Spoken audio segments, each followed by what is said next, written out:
One of the biggest questions raised is, are there any extra biblical evidence for the resurrection of Jesus Christ? Or are we to actually believe it as something that is blind faith? Paul E. Little, a renowned scholar, challenges us to consider the existence of the Christian church.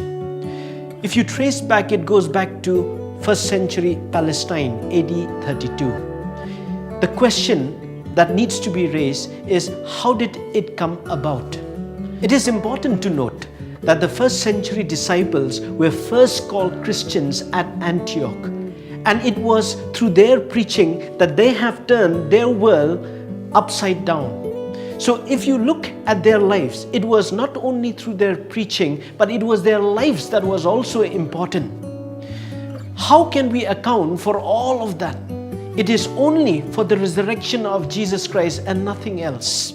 Think about Sunday, a day wherein Christians all over the world gather together to worship.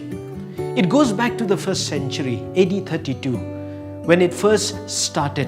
What caused the shift from the 7th day of the week, according to the Jewish calendar, to the first day, except for the resurrection of Jesus Christ?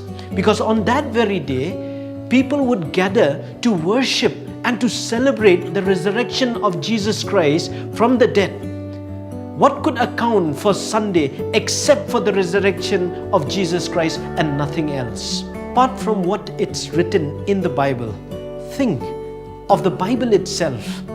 It contains testimonies and accounts of many who have witnessed the resurrection of Jesus Christ. These people stand the test of torture and martyrdom. What could account for their bravery, for their conviction, except for the resurrection and nothing else?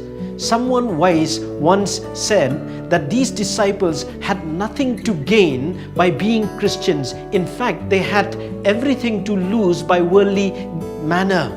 And yet they put their whole life on the line, trusting in the truthfulness of the claim of Jesus Christ, who was crucified and who was buried, and yet who rose again from the grave.